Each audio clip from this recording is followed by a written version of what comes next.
अरकान पार्लियामेंट की विदाई पर राज्यसभा में पीएम मोदी ने कहा कि 4 अरकान पार्लियामेंट का आखिरी मुद्दतेकार है। 4 अरकान पार्लियामेंट को विदाई तकरीब में जज्बाती हो गए पीएम मोदी। चारों अरकान पार्लियामेंट के तजुर्बे का फायदा लेते रहेंगे। ये तमाम बातें उन्होंने कही अपने खिताब में। दोस्त के तौर पर गुलाम नबी आजाद की इज्जत करता हूँ। ये तमाम बातें हैं राज्यसभा में अपने खिताब में पीएम मोदी ने कही।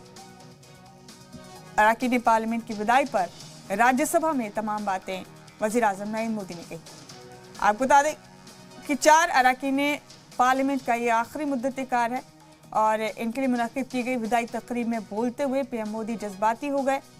उन्होंने कहा कि दोस्त के तौर पर गुलाम नबी आज़ाद की इज्जत करता हूं और हम इन अरकान पार्लियामेंट के तजुर्बे से फायदा लेते रहेंगे। सॉरी, उस रात को एयरपोर्ट से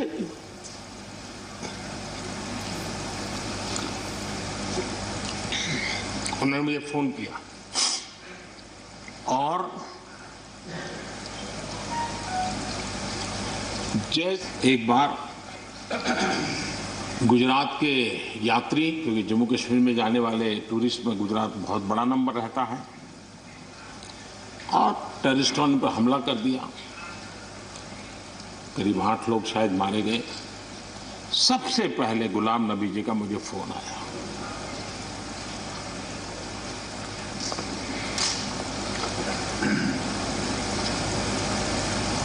और वो फोन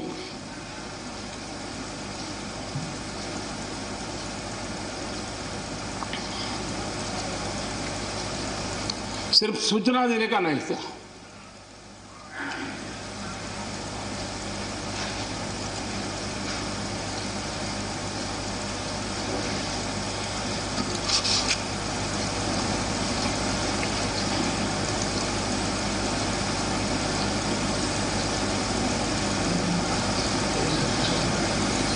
उनके आंसू रुक नहीं रहे थे। फोन पे उस समय प्रणब मुखर्जी साहब डिफेंस मिनिस्टर थे। मैंने उनको फोन किया। मैंने कहा साहब, अगर फोर्स का हवाई जहाज मिल जाए डेड बॉडी को लाने के लिए। रात देर हो गई थी। प्रणब मुखर्जी साहब ने कहा आप चिंता मत कीजिए, मैं करता हूँ व्यवस्था। लेकिन रात में फिर गुलाम नबी जी का फोन आया। वे एयरपोर्ट थे।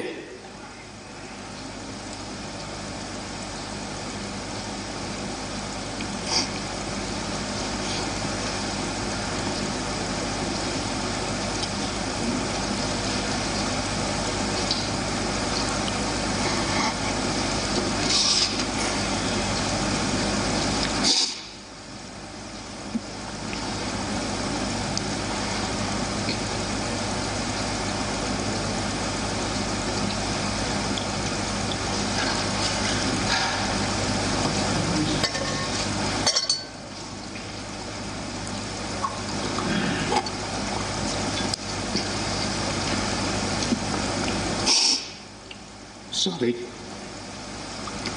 उस रात को एयरपोर्ट से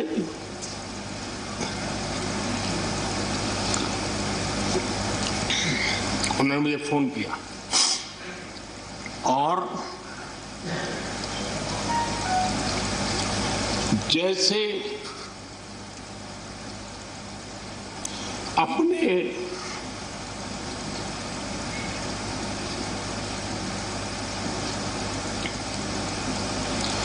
परिवार के सदस्य की चिंता करें,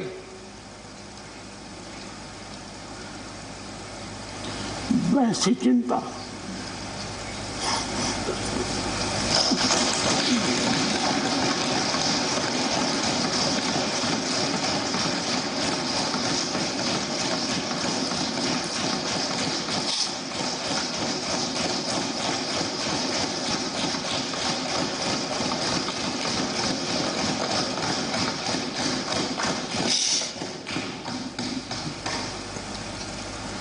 पद, सत्ता जीवन में आती रहती है, लेकिन उसे कैसे पचाना,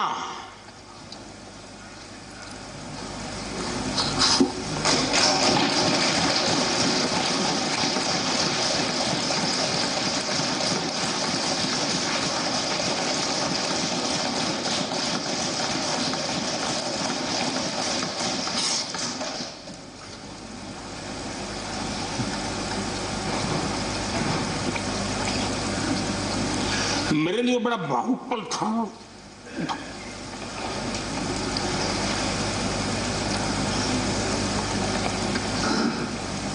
दूसरे दिन सुबह फोन आया कि मोदी जी सब लोग पहुंच गए।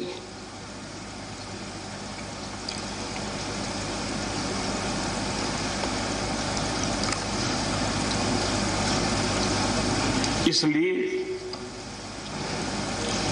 एक मित्र के रूप में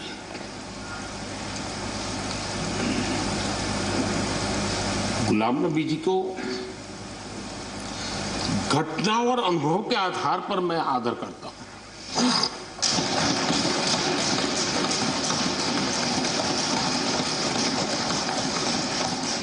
और मुझे पूरा विश्वास है कि उनकी सौम्यता, उनकी नम्रता, इस देश के लिए कुछ कर गुजरने की उनकी कामना, वो कभी उनको चैन से बैठने नहीं देगी। गुजरात के यात्री, क्योंकि जम्मू कश्मीर में जाने वाले टूरिस्ट में गुजरात बहुत बड़ा नंबर रहता है, और टेररिस्टों ने पर हमला कर दिया, करीब 8 लोग शायद मारे गए। सबसे पहले गुलाम नबी जी का मुझे फोन आया।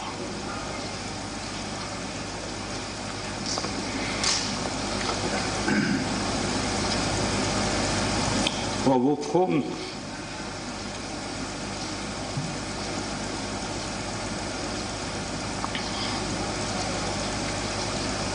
सिर्फ सूचना देने का नहीं था,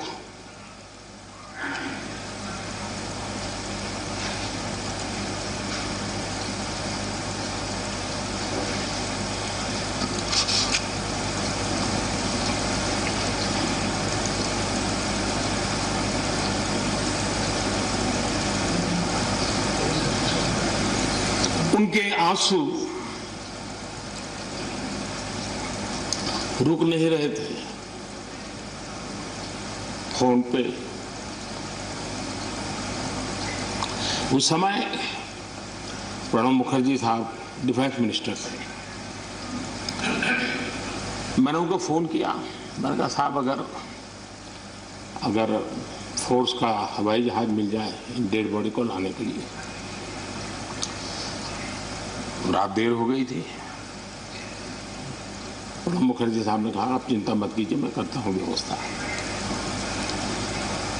लेकिन रात में फिर गुलाम नबी जी का फोन आया। वे एयरपोर्ट थे,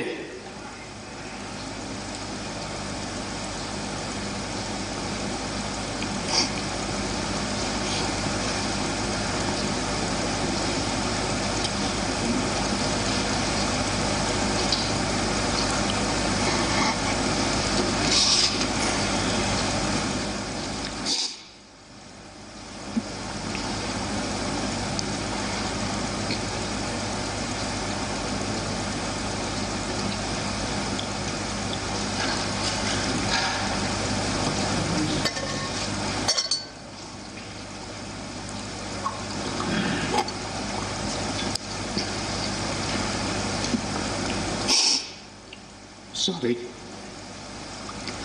उस रात को एयरपोर्ट से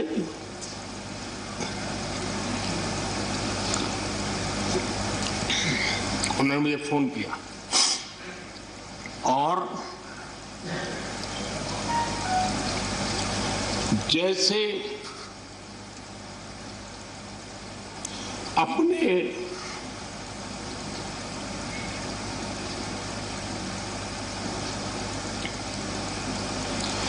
परिवार के सदस्य की चिंता करें,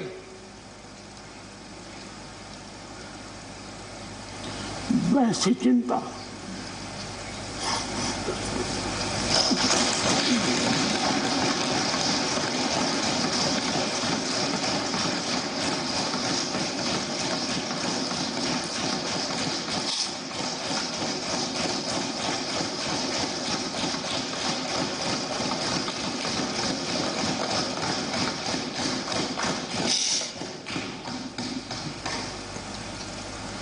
पद, सत्ता जीवन में आती रहती है, लेकिन उसे कैसे पचाना,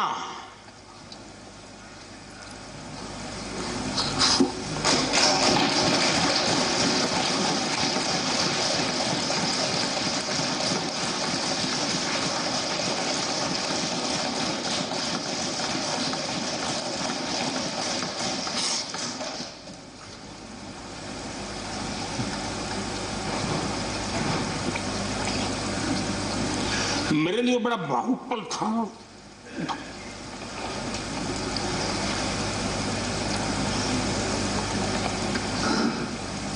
दूसरे दिन सुबह फोन आया कि मोदी जी सब लोग पहुंच गए।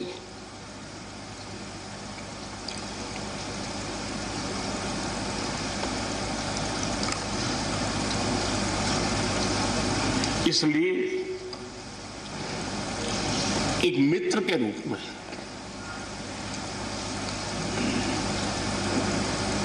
गुलाम नबी जी को घटना और अनुभव के आधार पर मैं आदर करता हूं।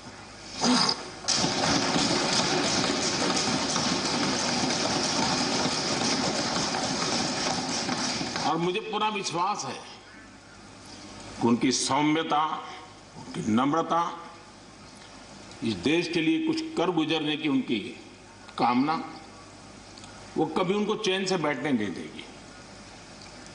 और मुझे विश्वास है कि जो भी दायित्व जहां भी वो संभालेंगे, वे जरूर वैल्यू एडिशन करेंगे, कंट्रीब्यूशन करेंगे और देश उनसे लाभान्वित होगा। ये हमारा पक्का विश्वास है। मैं फिर एक बार उनकी सेवाओं के लिए आदरपूर्वक धन्यवाद करता हूं और व्यक्तिगत रूप से भी मेरा उनसे आग्रह रहेगा कि मन से मत मानो कि अब आप इस सदन में नहीं हो। आप के लिए मेरे द्वार हमेशा खुले, इन चारों माननीय सदस्यों के लिए खुले हैं। आपके विचार, आपके सुझाव, क्योंकि देश में सब बहुत जरूरी होता है।